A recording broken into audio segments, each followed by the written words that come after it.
জয় যিশু, praise the Lord. আমরা আরেকটি বার সুন্দর সকালে নতুন ভিডিও নিয়ে চলে এলাম। আর এই ভিডিওতে আমরা প্রত্যেক দিন যেমন প্রার্থনা করে থাকি, বাক্য নিয়ে থাকি, আমরা আজকে বাক্য নিয়ে আলোচনা করব। আজকে আমরা বাক্য থেকে দেখব যে প্রভু আমাদের বাক্য দ্বারা কি শিক্ষা দিচ্ছে এবং জীবনের পথে চলার জন্য সমস্ত বাক্য দ্বারা কি আমাদেরকে বোঝাচ্ছে। তো আসুন বিশ্বাসী সন্তানরা আমরা নিজেদেরকে নতনম্র করি আর প্রভুর এই বাক্য সকল পালন করে চলার জন্য আমরা প্রভুর কাছে সেই সমস্ত মন হৃদয় আত্মা দিয়ে প্রার্থনা করি, যাতে প্রভু আমাদের বাক্য দ্বারা চালিত করে আর বাক্য সকল আমরা হৃদয়ে নিয়ে জীবনে কার্যকারী করে চলতে পারি, যেন শয়তান দিয়াবল মন্দতা কোনো মতে আমাদের প্রলোভনে না ফেলতে পারে। তো আসুন আমরা সবাই নিজেদেরকে নতনম্র করি, মন আত্মাগুলোকে স্থির করি আর প্রভুর কাছে আমরা প্রার্থনা করি, আর তারপরে আমরা বাক্যে আসছি। পবিত্র মঙ্গলময় পিতা প্রভু যীশু, তোমায় ধন্যবাদ করি, তোমার প্রশংসা, তোমার গৌরব করি প্রভু গো। তুমি মহান দয়ালু কৃপাময় জীবন্ত জাগ্রত ঈশ্বর পিতা প্রভু, তোমার কাছে নতনম্র হয়ে এলাম প্রভু গো। তুমি আমাদের আশীর্বাদ করো, অনুগ্রহ করো, দয়া কৃপা করুণা করো। তোমার সমস্ত মধুর বাক্য সকল আমাদেরকে জানতে বুঝতে সাহায্য করো। তুমি আমাদের হৃদয় মন আত্মার দরজা খুলে দাও যীশু নামেতে। তোমার পবিত্র আত্মা দ্বারা তোমার সমস্ত বাক্যগুলোকে আমাদের জানতে বুঝতে সাহায্য করো। এখানে যত বিশ্বাসী বর্গ সন্তানরা তোমার এই ভিডিও প্রার্থনা দেখছে, পরবর্তীতে দেখবে প্রভু, সকলকার মন হৃদয় আত্মাগুলোকে তুমি যীশু নামেতে খুলে দাও পিতা, আর তাদের সমস্ত এই বাক্যের ভেদ সকল বুঝতে জানতে সাহায্য করো। সবাই যেন জীবনে কার্যকারী করে চলতে পারি, আশীর্বাদ করো প্রভু গো। ও প্রভু, আমার দেহ মন আত্মাকে তোমার হস্তে চরণতলে রাখি। তুমি আমার মুখ দিয়ে জীব দিয়ে কথা বলো, আমি নয় কিন্তু তুমি আমার মুখ দিয়ে কথা বলো, আর সমস্ত সেই পবিত্র আত্মা দ্বারা কথা বলো প্রভু, যেন তোমার সমস্ত বাক্য আমরা বুঝতে পারি, জানতে পারি এবং হৃদয়ে গ্রহণ করতে পারি।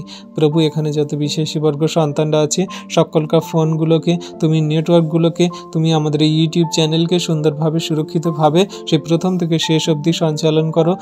কোনো রকম বাধা বিপত্তির সমস্যা শয়তান যেন না করায়, আর সমস্ত কিছু সুন্দরভাবে যেন আমরা শুনতে পারি, বুঝতে পারি এবং জানতে পারি। তোমার বাক্য সকল আশীর্বাদ অনুগ্রহ করো। এই প্রার্থনা সকল চাইলাম যীশু খ্রিস্ট তোমার পবিত্র মধুর নামে, আমিন। তো আসুন বিশ্বাসী সন্তানরা, এবারে আমরা বাক্য থেকে দেখব যে প্রভু আমাদের বাক্য দ্বারা কি আশীর্বাদ করছে এবং বাক্য দ্বারা কি বলছে।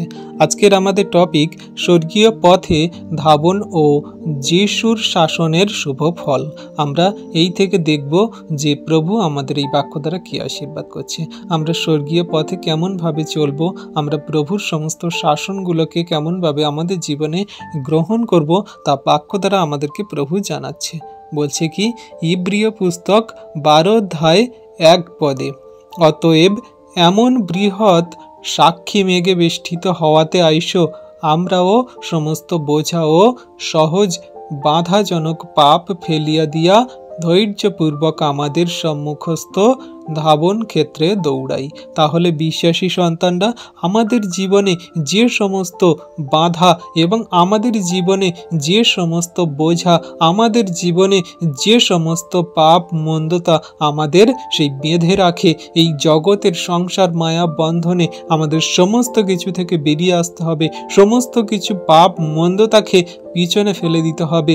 দিয়ে আমরা কি করব না, ধৈর্যপূর্বক সেই সম্মুখস্থ আমাদের অনন্ত জীবন, সেই অনন্ত জীবনের পথে আমরা দৌড়াবো।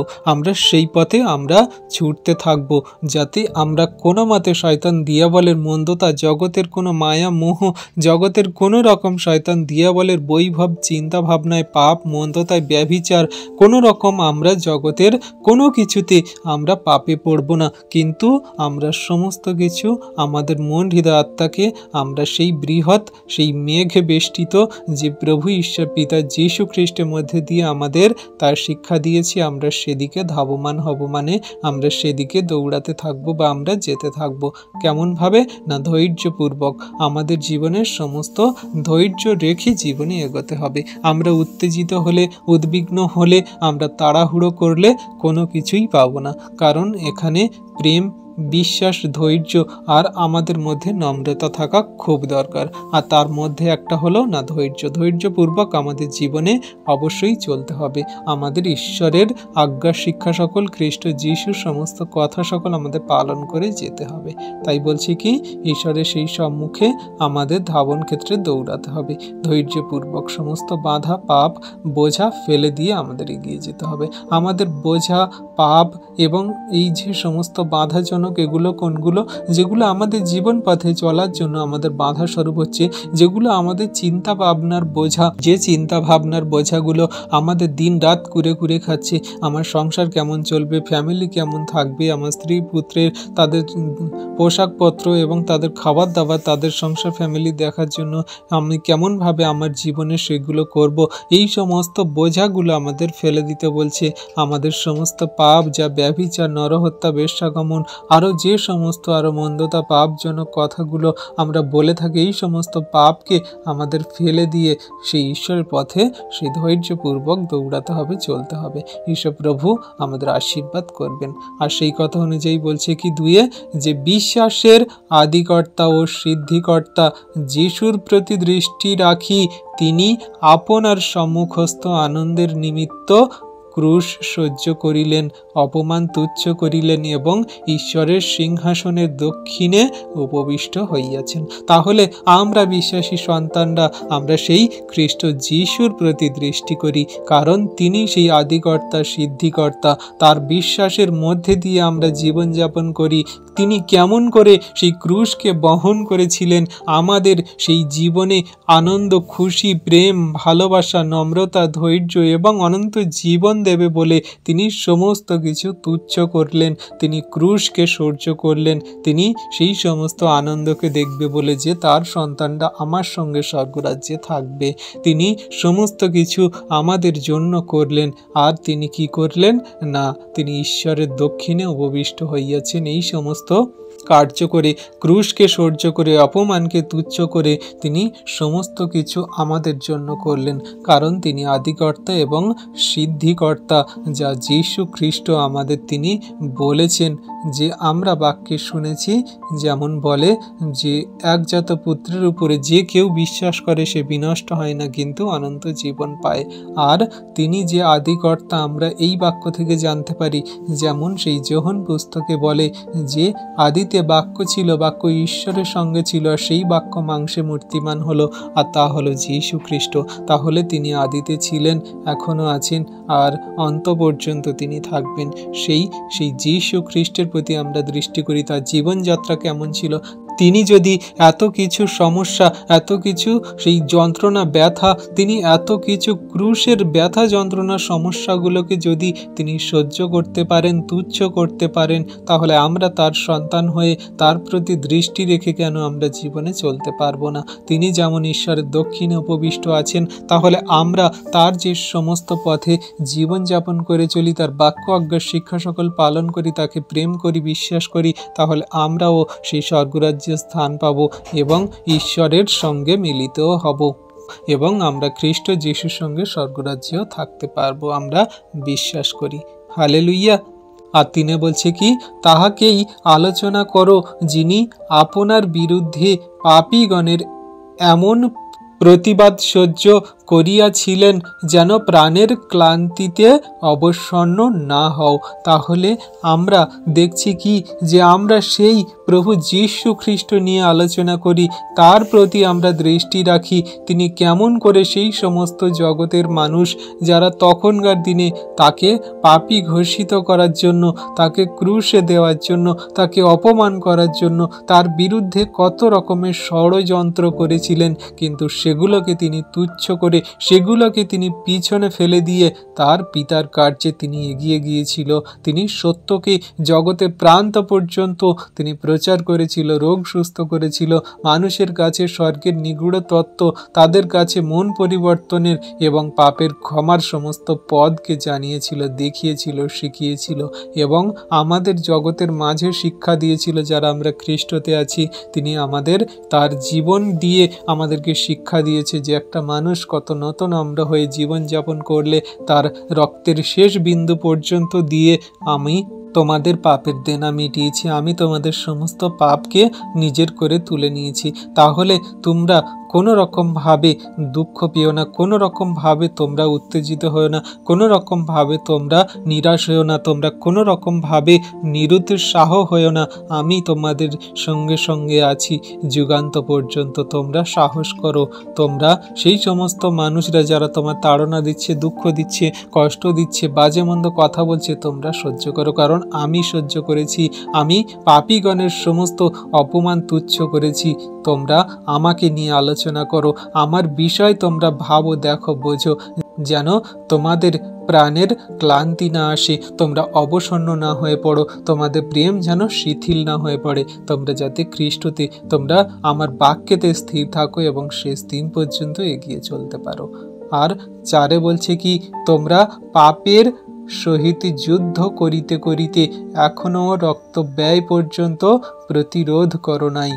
যারা আমরা খ্রিস্টতে বিশ্বাসী সন্তানরা আছি, আমরা পাপের সহিত যদি যুদ্ধ করি, তাহলে আমরা খ্রিস্ট যিশুর যে রক্ত ব্যয় তিনি করেছেন, আমরা তার প্রতিরোধ আমরা করতে পারবো। আর যদি আমরা খ্রিস্ট যিশুর সেই রক্ত ব্যয় না করতে পারি, তাহলে আমরা কিন্তু সেই পাপের সঙ্গে আমরা যুদ্ধ করতে পারবো না। কারণ খ্রিস্ট যিশু এই জন্যই প্রাণ দিয়েছিলেন যে আমার সন্তান সে পাপ থেকে মুক্ত হয়ে আমার রক্ত শুচি হয়ে, ধৌত হয়ে ধার্মিকতায় জীবনযাপন করবে। তাহলে আমরা যদি খ্রিস্ট যিশুর সেই রক্তকে অমূল্য রূপে আমরা গ্রহণ করি, তাহলে আমরা শয়তান দিয়াবলের সঙ্গে যুদ্ধ করে, লড়াই করে জীবনে চলতে পারছি। আর যদি না আমরা তার সেই অমূল্য রক্তকে গুরুত্ব দিয়ে বুঝতে পারি, তাহলে আমরা কোনো মতে শয়তান দিয়াবলের সঙ্গে লড়াই করে চলতে পারছি না। আর 5 বলছে কি, আর তোমরা সেই আশ্বাস বাক্য ভুলিয়া গিয়াছ, যাহা পুত্র বলিয়া তোমাদের সহিত কথাবার্তা কহিতেছে। হে আমার পুত্র, প্রভুর শাসন তুচ্ছ করিও না, তাহার দ্বারা অনুযুক্ত হইলে ক্লান্ত হইও না। তাহলে আমরা বিশ্বাসী সন্তানরা সেই যে বাক্য আমরা ভুলে যাচ্ছি, যা আমাদের জন্য বলা হয়েছিল। আমরা যারা প্রভুর শাসন গ্রহণ করি, আমরা তার সন্তান, কারণ তিনি আমাদের সেই পুত্র সন্তান করেছেন। প্রভু তার বাক্যে বলে, যতজন তাহার নামে বিশ্বাস করিল, সকলকে তিনি তাহার পুত্র হইবার ক্ষমতা দিলেন। তাহলে আমরা যখন তাহার পুত্র, তার সন্তান হওয়ার ক্ষমতা পেয়েছি, তাহলে আমরা কেন ভুলে যাচ্ছি যে প্রভু আমাদের সমস্ত শাসন, সমস্ত অনুযোগ, সমস্ত শিক্ষা তিনি দান করবেন। তিনি আমাদের জীবনের সঠিক পথে চলার জন্য আমাদের সর্বদা যেটা ভালো সেটাই দেবেন। তাই আমরা যেন কোনো মতে তার সেই সমস্ত আশ্বাস বাক্য ভুলে না যাই যে তিনি আমাদের সন্তান করেছেন, তিনি আমাদের পবিত্র আত্মায় জন্ম দিয়েছে। তাই আমাদের জীবনে যে সমস্ত অনুযুক্ত সমস্যা এলে আমরা যেন ক্লান্ত না হই, বিশ্বাস না হারাই, প্রেমে শিথিল না হয়ে যাই। সেই কথা অনুযায়ী আমাদেরকে এখানে বলছে যে তাহার দ্বারা অনুযুক্ত হইলে ক্লান্ত হইও না। তাহলে আমরা যেন কোনো মতে সেই বিশ্বাসে দুর্বল না হয়ে পড়ি, প্রেমে শিথিল না হয়ে যাই। তার দ্বারা যে সমস্ত সমস্যা, বাধা, বিপত্তি এবং অনুযুক্ত আসছে, সেগুলো আমরা যেন সম্পূর্ণরূপে মাথা পেতে নিতে পারি এবং গ্রহণ করতে পারি। কারণ 6 বলছে কি, কেননা প্রভু যাহাকে প্রেম করেন তাহাকেই শাসন করেন, যে কোনো পুত্রকে গ্রহণ করেন তাহাকেই প্রহার করেন। তাহলে আমরা দেখছি কি যে প্রভু যদি আমাদের প্রেম করছেন, তাহলে আমাদের জীবনে তার সমস্ত শাসন আসছে, তার জীবনে সমস্ত এই প্রহার সকল আসছে। আপনার আমার জীবনে প্রভুর সেই প্রহার, প্রভুর সেই শাসন সকল আসছে। শাসন তিনি আমাদেরকে এমনভাবে করছেন যাতে আমরা সহ্য করতে পারি। প্রভু তার বাক্যে কি বলে, যে আমি তোমাদের সহ্যের অধিক কোনো মতে পরীক্ষা করি না, কিন্তু তোমাদের সেই যে পরীক্ষার সময় পথ সকল আমি খুলে দিই। আমি তোমাদের সহ্যের অতিরিক্ত কোনো মতে আমি কষ্ট বা পরীক্ষা নিই না। তাই মানুষ আজকে আমরা যারা আমাদের জীবনে খারাপ কঠিন পরিস্থিতি, সমস্যা সকল দেখছি, এগুলোকে আমরা প্রভুর শাসন এবং তার সেই প্রহার মনে করি, যে তিনি আমাদের সঠিক জীবনের পথে চলার জন্য আমাদের সর্বদা বোঝাচ্ছে, দেখাচ্ছে, জানাচ্ছে। কারণ তিনি আমাদের প্রেম করে, আমরা তার সন্তান। আর পৃথিবীতে সেই এমন কোনো বাবা নেই যে তার সন্তানকে শাসন করেন না, বা এমন কোনো বাবা নেই যে তার সন্তানকে সঠিক পথে চলার জন্য সঠিক রাস্তা দেখায় না। সেই কথা 7 পদে বলছে। কি বলছে? শাসনের জন্যই তোমরা সহ্য করিতেছ। যেমন পুত্রদের প্রতি তেমনি ঈশ্বর আমাদের প্রতি ব্যবহার করিতেছেন। কেননা পিতা যাহাকে শাসন না করেন এমন পুত্র কোথায়? তাহলে আমরা দেখছি কি যে পৃথিবীতে এমন কোনো পুত্র নেই যে তার বাবা শাসন করেনি। আমরা জগতের বাবাদেরকে দেখি, তারা আমাদের ছোট থেকে শাসন করেছে, তারা আমাদের ছোট থেকে শিক্ষা দিয়েছে, তারা আমাদের সমস্ত কিছু জীবনে ভালো হওয়ার জন্য আমাদের সমস্ত কিছু করেছে। তাহলে এমন কোনো পৃথিবীতে বাবা মা নেই যে তার সন্তানদের শাসন করেনি। তেমন আমাদের যে স্বর্গস্থ পিতা, তিনি পবিত্র আত্মায় জন্ম দিয়েছে, শয়তান দিয়াবল থেকে আলাদা করেছে, আমাদের কেন শাসন করবেন না? কেন আমাদের সঠিক জীবনের পথে চলার জন্য প্রহার করবেন না, যাতে আমরা অনন্ত জীবন পাই, যাতে আমরা তার সঙ্গে স্বর্গরাজ্যে থাকতে পারি। Amen, hallelujah. তাহলে ঈশ্বর প্রভু কতটা আমাদেরকে ভালোবাসে, প্রেম করে, তার সন্তান রূপে আমাদেরকে সম্পূর্ণরূপে শাসন করছে, ভালোবাসছে। আর আটে কি বলছে? কিন্তু তোমাদের শাসন যদি না হয় সকলেই তো তাহার ভাগী, তবে তো তোমরা জারজ পুত্র নও।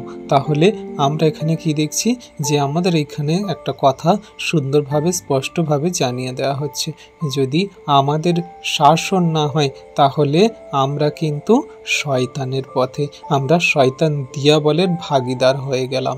আর যদি আমাদের শাসন না হয় তাহলে আমরা শয়তান দিয়াবলের এবং এই জগতের সেই শয়তান দিয়াবলের হয়ে চলছি। তাহলে আমরা ঈশ্বরের পুত্র নই, তার সন্তান নই। তাহলে আমরা কি হলাম? আমরা জারজ সন্তান হয়ে গেলাম। আমাদের কোনো বাবা নেই, আমাদের কোনো সেই পিতা নেই। কিন্তু এখানে বলছে যে আমরা হলাম ঈশ্বরের পুত্র, আমরা হলাম ঈশ্বরের সন্তান। তাহলে আমরা যখন, আমাদের যখন বাবা আছে, আমরা যখন পুত্রের সন্তান, তাহলে আমরা কেন এই সমস্ত শাসনকে গ্রহণ করব না? কেন আমরা এই সমস্ত বাধা বিপত্তির সমস্যা সকল গ্রহণ করব না? কেন আমরা এই জীবনে খারাপ কঠিন পরিস্থিতি এলে আমরা ধৈর্য ধরে সহ্য করে প্রেমের সহিত ঈশ্বরের বাক্য আজ্ঞা শিক্ষা সকল পালন করে চলব না? তাই আমরা সর্বদা প্রভু সেই শাসনকে গ্রহণ করি, তার সন্তান হয়ে আমরা এই জগতে সম্পূর্ণরূপে কার্যকারী করে চলি তার প্রেমে, বিশ্বাসে, ধৈর্যে, নম্রতায়। আর নয় বলছে কি, আবার আমাদের মাংসের পিতারা আমাদের শাসনকারী ছিলেন এবং আমরা তাহাদিগকে সমাদর করিতাম। তবে যিনি আত্মা সকলের পিতা, আমরা কি অনেক গুণ অধিক পরিমাণে তাহার বশীভূত হইয়া জীবন ধারণ করিব না? তাহলে আমরা দেখছি একটা উদাহরণ যে আমাদের জগতের পিতারা আমাদের শাসন করত, আমরা তাদের সমাদর করতাম, নম্রভাবে তাদের সমস্ত শাসনগুলোকে আমরা গ্রহণ করতাম, আমরা পালন করতাম। তাহলে যিনি আত্মাতে আমাদের জন্ম দিয়েছে, আমাদের পিতা, তাহলে কি অনেক গুণ পরিমাণে আমরা তাকে ভালোবাসবো না?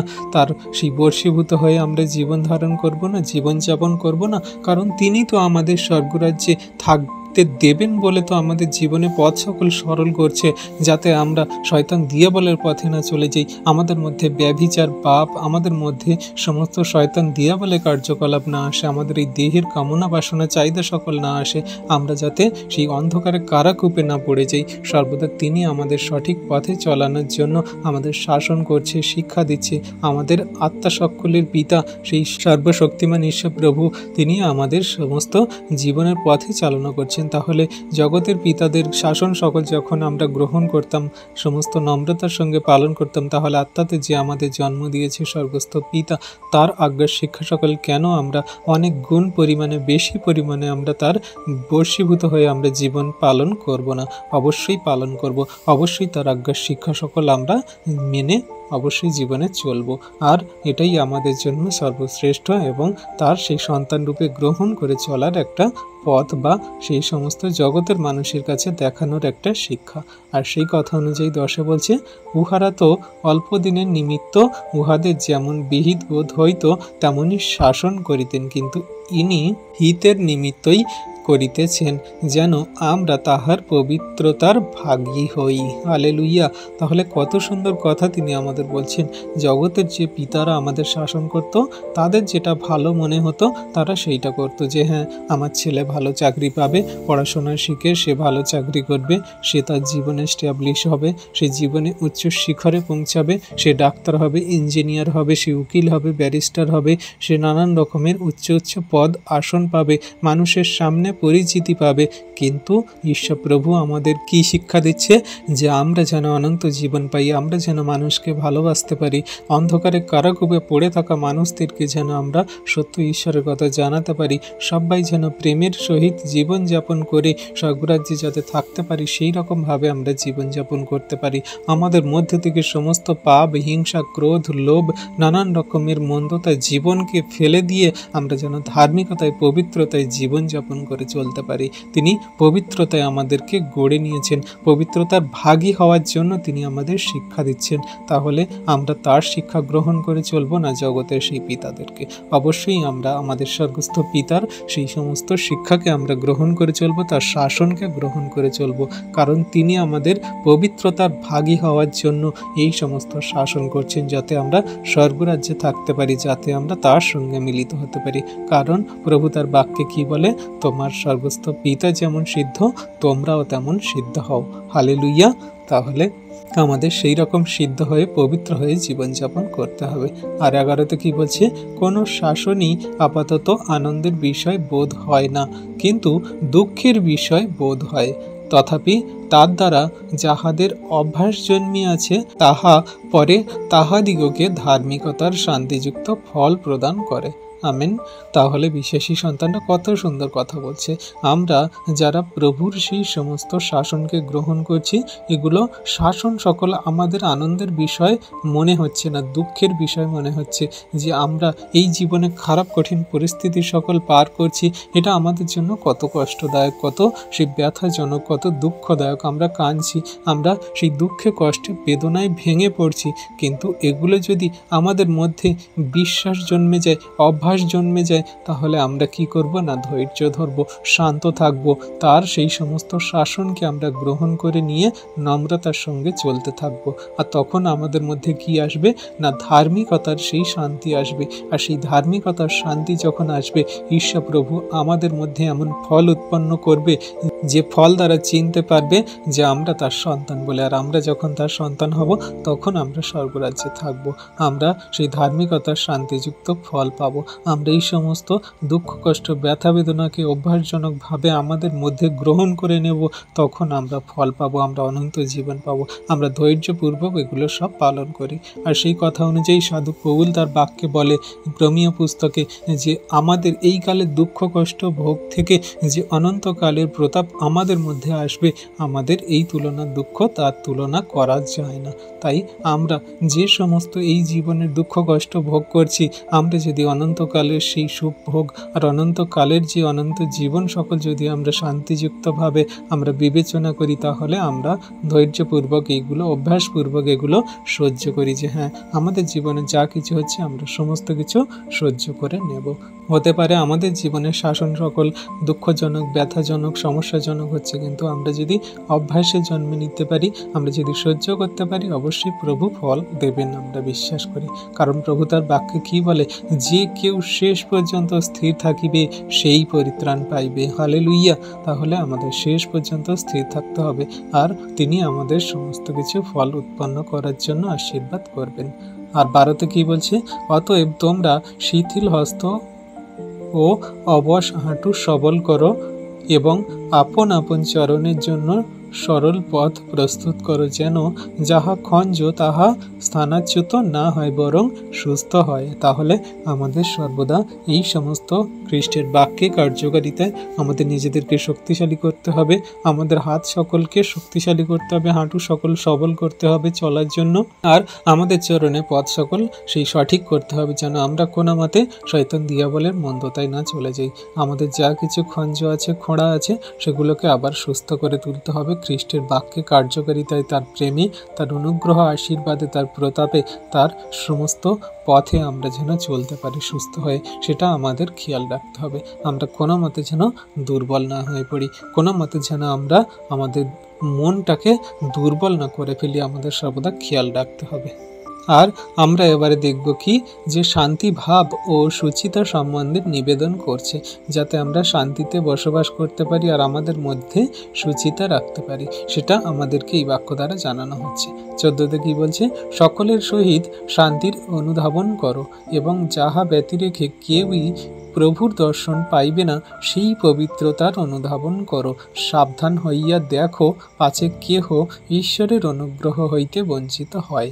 তাহলে বিশ্বাসী সন্তানরা আমাদের সর্বদা খেয়াল রাখতে হবে, যারা আমরা খ্রিস্টতে বিশ্বাসী হয়েছি আমাদের মধ্যে এমন পবিত্রতা আনতে হবে যাতে আমরা তার সন্তান হয়ে এই জগতের মাঝে চলতে পারি।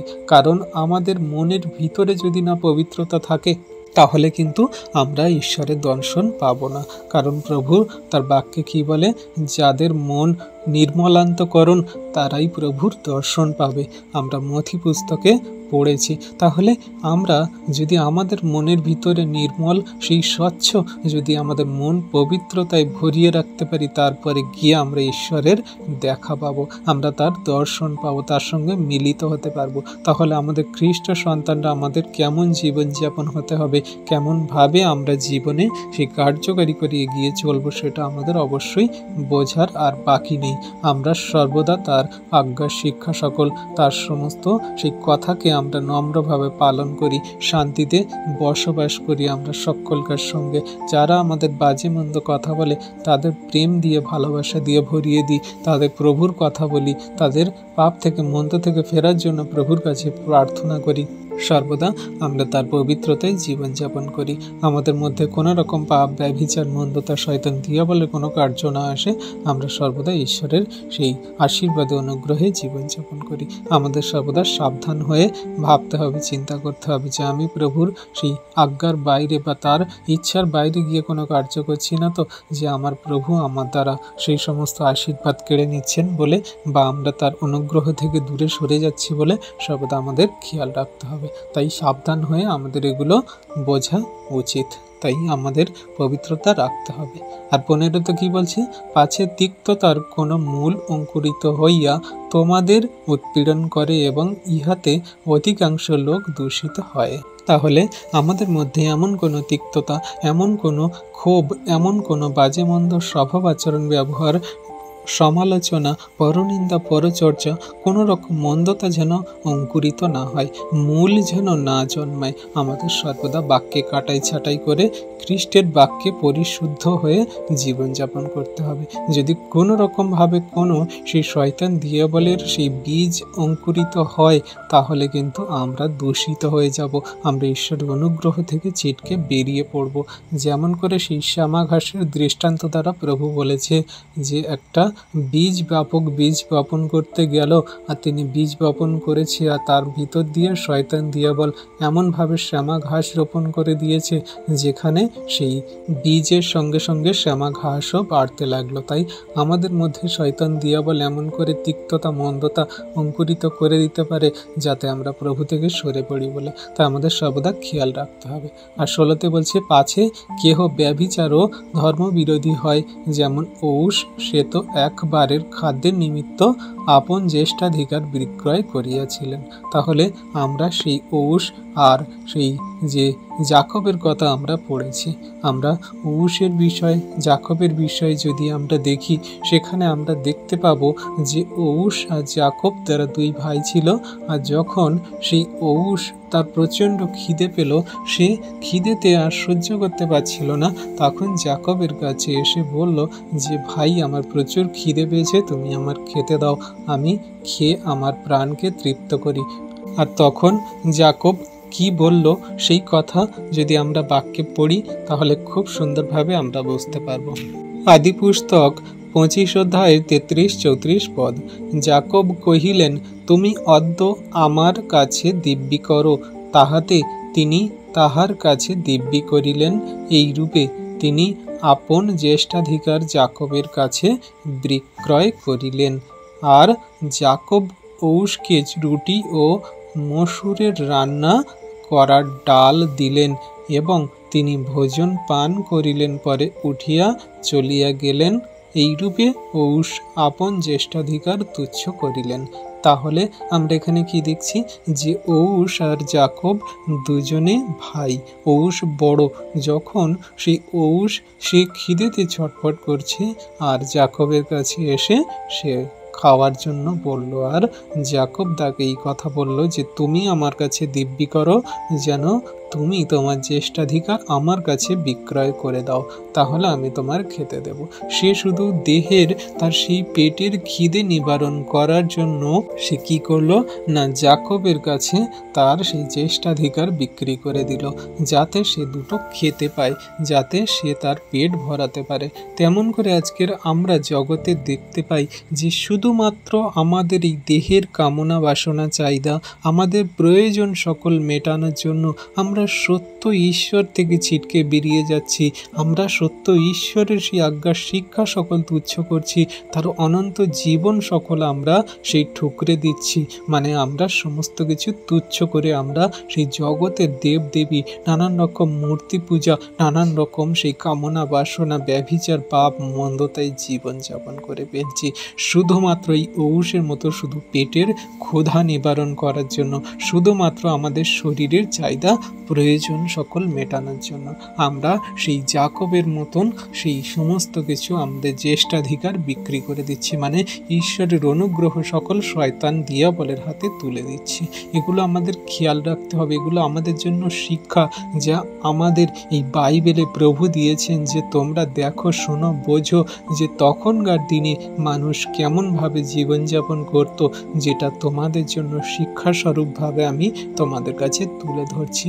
বাইবেলের প্রত্যেকটি বাক্য, প্রত্যেকটি অক্ষর আমাদের জন্য সর্বদা শিক্ষা এবং আমাদের জন্য জীবন পথে চলার এক একটা পথ।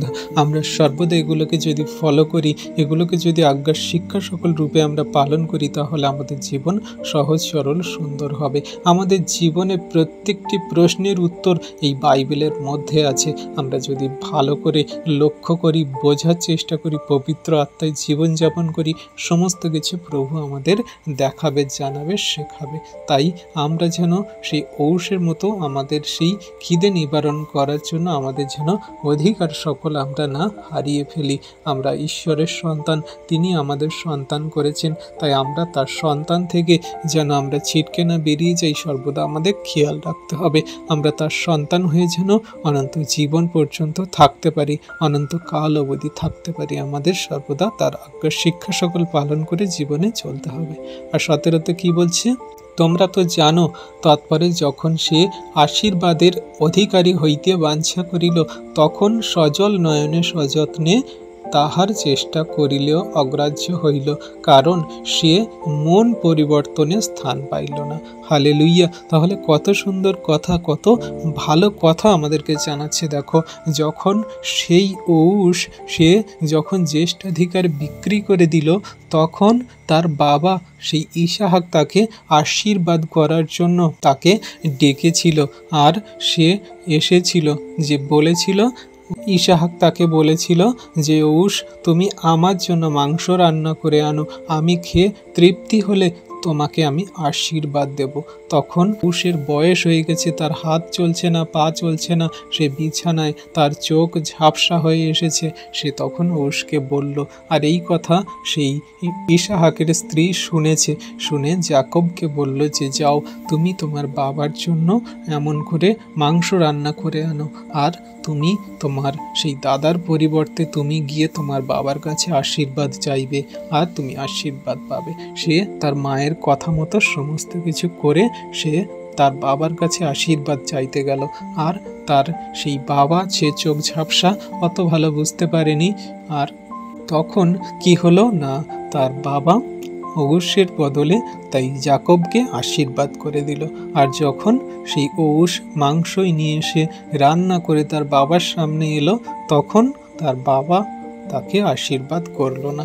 তিনি বলল কি যে আমি তো আশীর্বাদ করে দিয়েছি যে আগে এসেছিল, কিন্তু তুমি তো বলছো আমি ঔষ, তাহলে আমি কি করে বুঝবো? আমি আশীর্বাদ করে দিয়েছি, আমার আশীর্বাদ দ্বিতীয়বার আর ফেরাতে পারবো না, কিন্তু তোমার জন্য আমি অন্য আশীর্বাদ রেখেছি। তাই যে সমস্ত জ্যেষ্ঠাধিকার, যে সমস্ত আশীর্বাদের ফল আমরা ঈশ্বরের কাছ থেকে পাওয়ার যোগ্য ছিলাম, সেগুলো আমরা কিন্তু হারিয়ে ফেলি আমাদের নিজেদের ভুলের জন্য, নিজেদের অন্যায়ের জন্য, নিজেদের পাপের জন্য।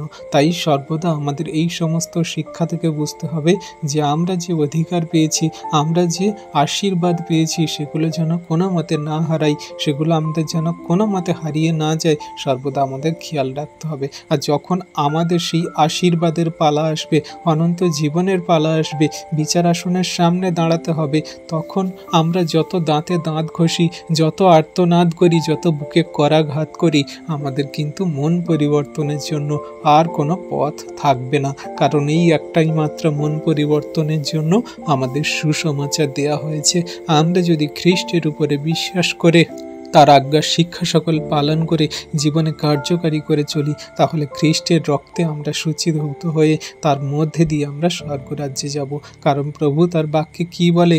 আমার একজাত পুত্রের উপরে যে কেউ বিশ্বাস করে সে বিনষ্ট হয় না, কিন্তু অনন্ত জীবন পায়। প্রভু যিশু বলে যে আমি পথ, সত্য, জীবন, আমার মধ্যে দিয়ে না গেলে কেউ পিতার কাছে পৌঁছাতে পারে না। তাহলে তার মধ্যে দিয়ে আমাদের সমস্ত কিছু করতে হবে। আমরা তার সন্তান তুল্য সন্তান হয়েছি। তিনি পবিত্র আত্মায় অদ্য আমাদের জন্ম দিয়েছেন, সেগুলো আমাদের পালন করতে হবে। যেগুলো তিনি শাসন, সেগুলো তিনি শিক্ষা দ্বারা আমাদের দিচ্ছে। তাই কোনো মতে যেন আমরা তার এই অধিকারকে, তার এই শাসনকে, তার সমস্ত এই আজ্ঞার শিক্ষা সকলকে আমরা ভুলে না যাই, সর্বদা যেন পালন করি, কার্যকারী করি। আর ঈশ্বর প্রভু আমাদের আশীর্বাদ অনুগ্রহে পরিপূর্ণ করবেন, যাতে আমরা তার সন্তান হয়ে স্বর্গরাজ্যে শান্তিতে থাকতে পারি অনন্তকাল অবধি। সেই জন্য করে আজকের এই সমস্ত বাক্য আমাদের জন্য, যা ঈশ্বর প্রভু দান করছে। আমরা এই সমস্ত বাক্য দ্বারা প্রভুর কাছে প্রতিনিয়ত প্রার্থনা করি তার আজ্ঞা শিক্ষা সকল সঠিক রূপে পালন করে চলার জন্য। সর্বদা আমরা নিজেরা ধ্যান করি, যাচাই করি নিজেদেরকে। আমাদের মধ্যে এখনো পর্যন্ত মন্দতা, পাপ, হিংসা, ক্রোধ এখনো পর্যন্ত কি ঈশ্বরের গ্রহণযোগ্যর বাইরে আমরা কোনো কার্য করছি না? তো সেগুলো আমাদের সর্বদা খেয়াল রাখতে হবে। আমরা বাক্যে কাটাই ছাটাই করি, প্রত্যেক দিন তার নম্রতা, প্রেমে, ধৈর্যে, বিশ্বাসে জীবনযাপন করে চলি এবং সবাইকে তার প্রেমের সেই সমস্ত মহিমা দেখানোর চেষ্টা করি। আমরা জগতের মাঝে এমনভাবে চলবো যে আমাদের আচরণ ব্যবহার সকল দেখে আমাদের স্বর্গস্থ পিতার গৌরব হবে, ধন্যবাদ হবে, প্রশংসা হবে যে হ্যাঁ, আমরা তার সন্তান, এমনভাবে জীবনযাপন করছি, আমার পিতা ঈশ্বরের ধন্যবাদ, গৌরব, মহিমা হচ্ছে। তাই আজকের থেকে বিশ্বাসী সন্তানরা এই বাক্য দ্বারা আমরা সবাই কাটাই ছাটাই পরিষ্কার করে তার আজ্ঞার শিক্ষা সকল পালনে এগিয়ে চলি। যেমন করে আমরা তার কাছ থেকে শিক্ষা পাই, তেমন আমরা সেই শিক্ষায় বেড়ে উঠি। আমরা পিতা ঈশ্বরের গৌরব প্রশংসা করব এবং জগতের মানুষও করবে। আর এইভাবে তার মহিমা জগতে প্রান্ত পর্যন্ত ছড়িয়ে পড়বে। জগতে অন্ধকারে পড়ে থাকা মানুষ সকল প্রভুর চরণতলে ফিরে আসবে, আমরা বিশ্বাস করি। তো আসুন বিশ্বাসী সন্তানরা, ঈশ্বর প্রভু আমাদের যে আশীর্বাদ অনুগ্রহ করলো এই বাক্য দ্বারা, আমরা যেন সর্বদা এই আশীর্বাদ মাথায় নিয়ে শেষ দিন পর্যন্ত চলতে পারি। ঈশ্বর প্রভু আপন বাক্যে সকলকে আশীর্বাদ করুন। আমেন। আসুন বিশ্বাসী সন্তানরা, আমরা প্রভুর কাছে নতুন আমরা হই। আর এই সমস্ত যে বাক্য প্রভু আমাদেরকে দিয়ে আশীর্বাদ করলো, এই সমস্ত বাক্যে আমরা যাতে সঠিকভাবে, স্থিরভাবে তার আজ্ঞা শিক্ষা সকল পালন করে চলতে পারি, আমরা ছোট্ট করে প্রভুর কাছে প্রার্থনা রাখি। পবিত্র মঙ্গলময় পিতা প্রভু যীশু, তোমায় ধন্যবাদ, প্রশংসা, গৌরব করি। প্রভুগো, তুমি দয়ালু, কৃপাময়, মহান ঈশ্বর প্রভু, তুমি জীবন্ত জাগ্রত পিতা। তোমার অনুগ্রহ, আশীর্বাদ তোমার সন্তানদের প্রতি আছে আর শেষ দিন পর্যন্ত থাকবে। কারণ তুমি তোমার সন্তানকে ভালোবাসো, প্রেম করো। তাই তো তুমি তোমার সন্তানকে শাসন করো। যাদের তুমি শাসন করো তাদের তুমি ভালোবাসো, তাদেরকে সঠিক জীবনের পথে চলার জন্য এই সমস্ত বাক্য দিয়েছো। আজকে আমি বিশ্বাস করি তোমার যত সন্তানরা এই ভিডিও এই বাক্য সকল ভিডিও প্রার্থনা সকল দেখলে প্রভু তাদের সমস্ত আশীর্বাদে আশীর্বাদ যুক্ত করলে, তাদের সমস্ত হৃদয় মন আত্মাকে তুমি সেই আরেকবার প্রেমে ভরিয়ে দিলে, আরেকবার তুমি আত্মিকতায় ভরিয়ে দিলে। তারা শক্তিশালী হলো, দৃঢ় হলো, তোমার বাক্যে কার্যকারিতায় তারা বাড়তে থাকছে প্রভু। আমি বিশ্বাস করি তাদেরকে তুমি সমস্ত বাক্য বুঝতে জানতে সাহায্য করেছে পবিত্র আত্মা দ্বারা। তারা সমস্ত বাক্যকে সে আজ্ঞা শিক্ষা সকল রূপে পালন করে চলবে প্রভু। আমি বিশ্বাস করি তোমার সন্তানদেরকে সর্বদা তুমি হাত ধরে নিয়ে চলো। কোনো মতে শয়তান দিয়াবল মন্দতা যেন সেই প্রলোভন না দেখাতে পারে প্রভু গো। আমরা যেন কোনো মতে মন্দতায় না চলে যাই। তুমি আশীর্বাদ অনুগ্রহ করো পিতা। আমরা জঘন্য নগণ্য পাপী, আমরা মানুষ, আমাদের দেহের কামনা বাসনা চাইতে আমাদের প্রয়োজন সকল থাকে। হয়তো আমরা কিছু কিছু ক্ষেত্রে আমরা দিশেহারা হয়ে যাই, দুর্বল হয়ে পড়ি, কিন্তু তুমি আমাদের শক্তিশালী করো, আশীর্বাদে অনুগ্রহে পরিপূর্ণ করো। তোমার বাক্যে কার্যকারিতায় বেড়ে চলতে সাহায্য করো। তোমার হস্তে চরণতলে রাখি তোমার সন্তানদের জীবনগতি ভার সকল, তাদের পরিবার ফ্যামিলি জনের ভার সকল প্রভু গো। এই ভিডিও প্রার্থনা যত সন্তান দেখলো, পরবর্তীতে যারা দেখবে প্রভু গো, সকলকে তুমি আশীর্বাদে আশীর্বাদ যুক্ত করো। তাদের চাওয়া পাওয়া সকল পূরণ করো, দয়া কৃপা করুণা অনুগ্রহ করো। হ্যাঁ প্রভু গো, তুমি আমাদেরকে তোমার বাক্য দ্বারা চলতে সাহায্য করো, দয়া কৃপা করুণা অনুগ্রহ করো। তোমার শাসন সকল যেন আমরা এমনি করে পালন করে জীবনে কার্যকারী করে চলতে পারি। তোমায় ধন্যবাদ করি, তোমার প্রশংসা, তোমার গৌরব করি তোমার দয়া কৃপা করুণা অনুগ্রহের জন্য। তোমার এই অনুগ্রহ সর্বদা আমাদের জীবনে আছে, আমাদের পরিবারের জীবনে আছে, সমগ্র খ্রিস্ট বিশ্বাসীর জীবনে আছে। তোমায় ধন্যবাদ প্রশংসা গৌরব করি। সকল ধন্যবাদ প্রশংসা গৌরব আমাদের উদ্ধারকর্তা, ত্রাণকর্তা, জীবনদাতা, মুক্তিদাতা যীশু খ্রিস্টের পবিত্র মধুর নামেই প্রার্থনা সকল চাইলাম। তথাপি আমাদের ইচ্ছা নয়, কিন্তু তোমার ইচ্ছা আমাদের জীবনে পূর্ণ হোক। আমেন।